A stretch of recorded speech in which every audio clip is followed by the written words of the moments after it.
Hello students, welcome to all on my YouTube channel civil exam गुरु।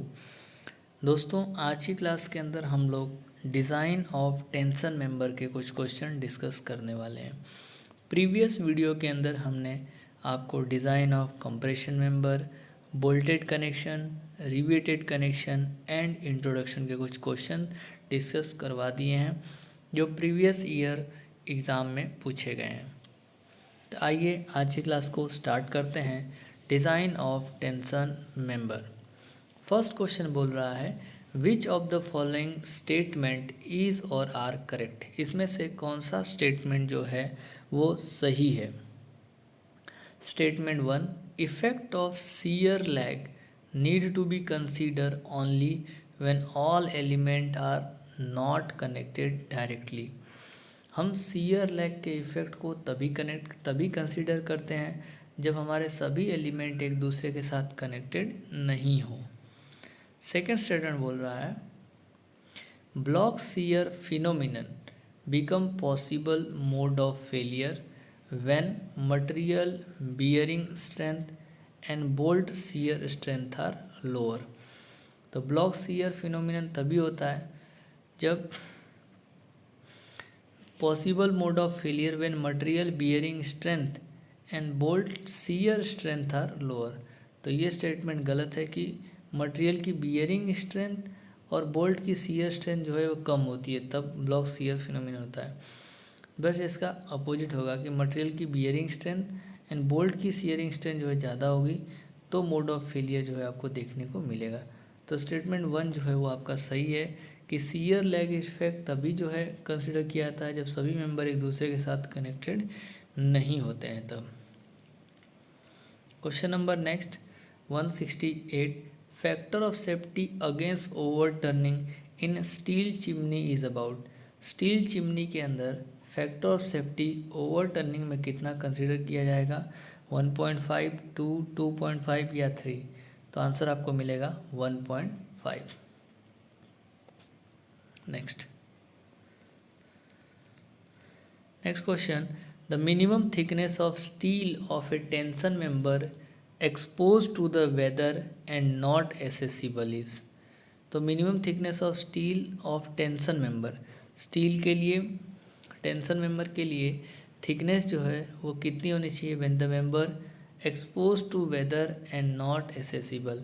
मतलब जो आपका member है वो expose to the weather, weather के सामने है और वहाँ पे हम पहुँच नहीं सकते, मीन्स नॉट एसेसिबल है, उस जगह पे आप नहीं जा सकते। तो ऐसे जगह पर मिनिमम थिकनेस हमें कितना प्रोवाइड करना है, 8 mm हमें मिनिमम थिकनेस प्रोवाइड करना है।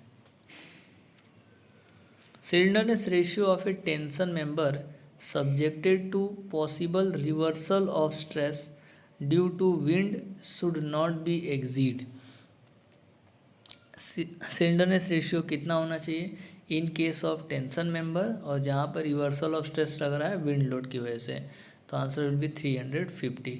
प्योरली टेंशन मेंबर होता है तो 400। टेंशन मेंबर है उसमें डेड लोड और लाइव लोड लग रहा है तो आपका 180 हो जाएगा। Next is slenderness ratio for tension member in which reversal of direct stress occur due to the load other than the wind और सेस्मिक लोड। तो विंड और सेस्मिक को छोड़ के दूसरे प्रकार का लोड लग रहा है तो इसके अंदर आपको हो जाएगा 180। विंड और सेस्मिक के अलावा मतलब डेड लोड और लाइव लोड वहाँ पे लग रहे हैं, वो दिख रहा है। Design of tensile strength of tensile member is. Tensile strength of tensile member, किसी भी टेंसाइल मेंबर का जो टेंसाइल स्ट्रेंथ है वो क्या होता है, minimum strength due to gross yielding, net section rupture या block shear failure. Maximum of the strength due to gross yielding, net section rupture या block shear failure. Strength due to gross yielding या strength due to block shear failure. तो answer आपको मिलेगा कि minimum होगा किसे किसे बीच में, ग्रॉस यील्डिंग, सेक्शन रप्चर और ब्लॉक शियर, तीनों का मिनिमम होगा। Next, maximum slenderness ratio for the tension member where reversal of direct stress occur due to the load other than wind और सेस्मिक, तो यहाँ पे भी विंड और सेस्मिक के अलावा मतलब डेड और लाइव लोड, तो आंसर विल बी आपका 180। Tension effect of any member is, किसी भी मेंबर का टेंशन इफेक्ट से हमें क्या समझ में आ रहा है कि tension per unit area, tension per unit member, या tension in that member divided by length of the member, या फिर tension in the member divided by spacing of the member. तो टेंशन कोफिशिएंट का मतलब है कि tension in the member which is divided by length of the member.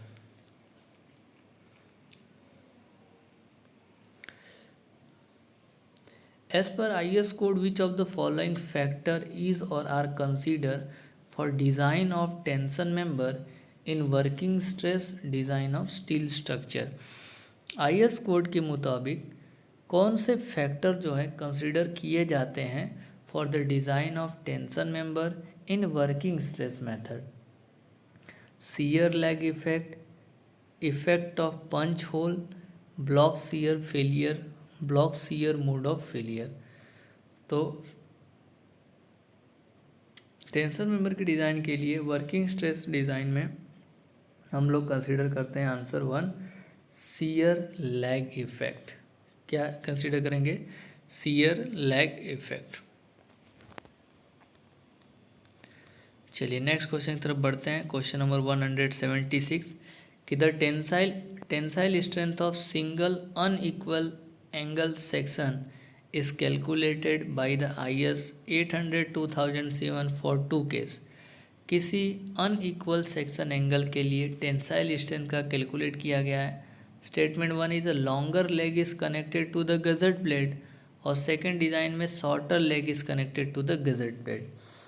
तो पहला statement में जो है लॉन्गर लेग को कनेक्ट किया गया है और दूसरे में शॉर्टर लेग को कनेक्ट किया गया है।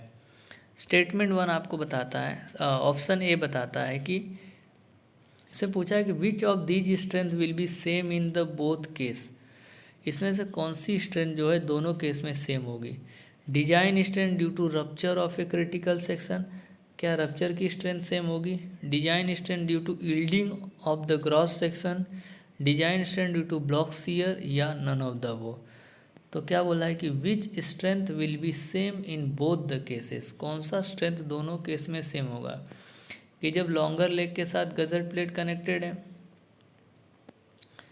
कि शॉर्टर लेग के साथ जब गजट प्लेट कनेक्टेड है। तो answer will be design strength due to yielding of a gross section. Design strength of a tension member is given by minimum of, tension member की डिज़ाइन जो है वो minimum value of block shear strength of end region, rupture of a critical section, yielding of the net section.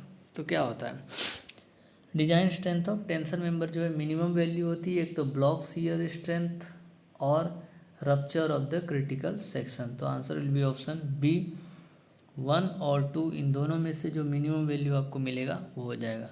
तो block shear strength and rupture of a critical section.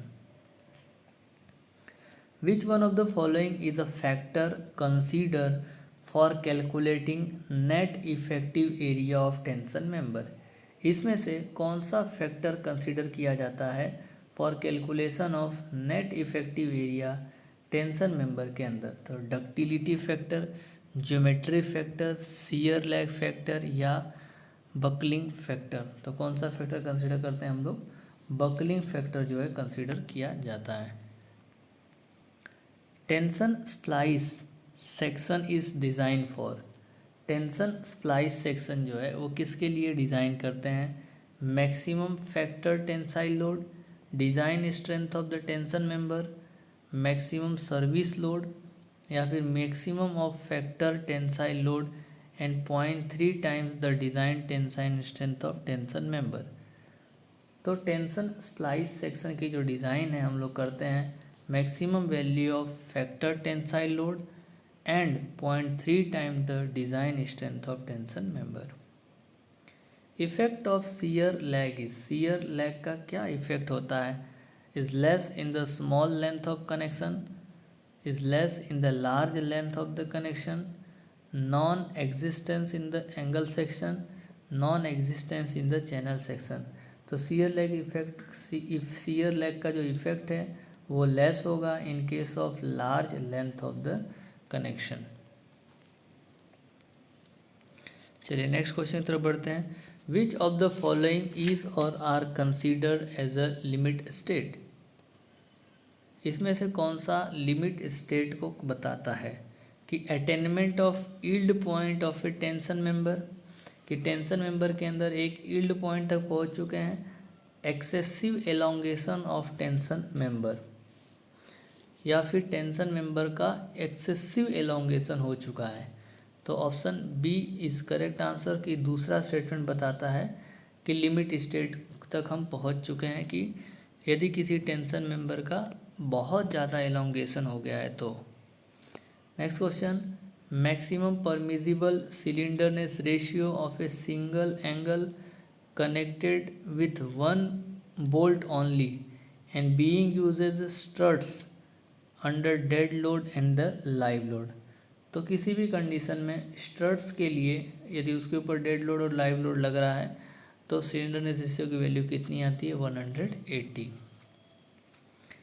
Shear lag effect in beam flange, beam flange के अंदर shear lag effect को is disregarded when width of flange with out stand supported along one edge is less than और equal to. इसको हम लोग consider नहीं करते हैं जब आउटस्टैंड सपोर्ट जो है एक एज का कम होगा किससे, एल नॉट यहाँ पे लेंथ बिटवीन 2 पॉइंट है, zero moment in the span, L not upon 10 से L not upon 15, L not upon 20 या एल नॉट। तो शियर लेग इफेक्ट जो है बीम फ्लैंज में हम लोग कंसीडर नहीं करेंगे जब आउटस्टैंड सपोर्ट जो है वो एल अपॉन 20 से कम होगा, लेस देन और इक्वल टू होगा। तो in case of industrial steel structure, industrial steel structure के लिए sag rod are design as, sag rod की डिज़ाइन हम लोग किस तरीके से करते हैं, क्या एक ये टोर्सनल मेंबर है, क्या एक ये टेंशन मेंबर है, क्या एक बेंडिंग मेंबर है या फिर टेंशन मेंबर है। तो सैग रॉड जो है एक प्रकार का टेंशन मेंबर है। Next question, if the effective length of prismatic compression member is 0.8 then support condition should be. यदि इफेक्टिव लेंथ जो है किसी भी प्रिज्मेटिक कंप्रेशन मेंबर का 0.8 ऑफ एल है तो सपोर्ट का कंडीशन कैसा होगा। At the one end both the rotation and translation is restrain, मतलब एक तरफ तो फिक्स है, where at the other end translation is restrain but rotation is free. तो दूसरी तरफ जो है वो हिंज है, तो एक तरफ फिक्स है दूसरी तरफ हिंज है। तो answer will be option A.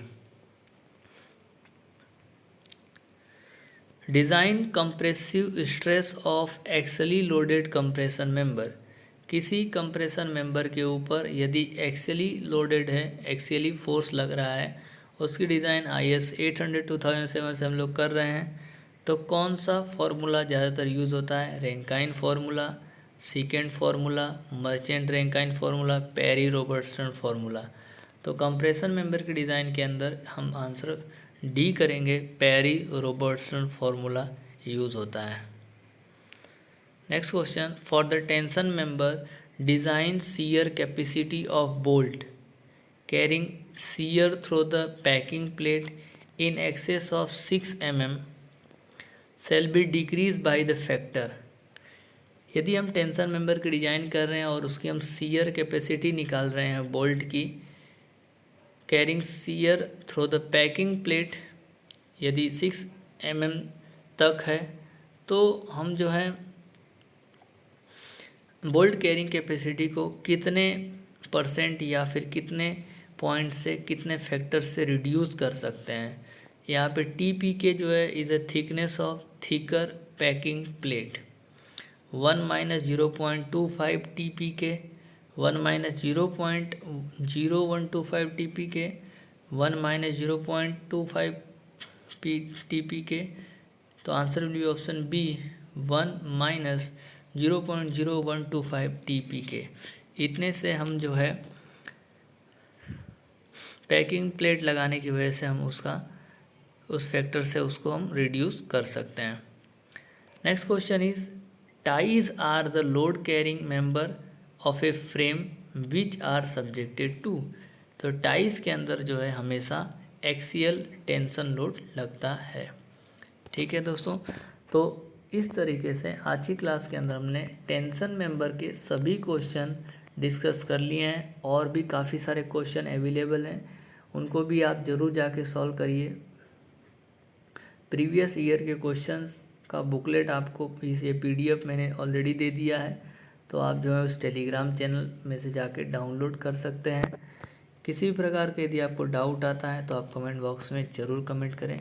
Thank you very much for watching this video. यदि वीडियो अच्छा लगा है तो वीडियो को लाइक करिए, चैनल में पहली बार आए हैं तो सब्सक्राइब करिए, और ज़्यादा से ज़्यादा लोगों के साथ शेयर करिए। Thank you very much for watching, keep watching, keep sharing.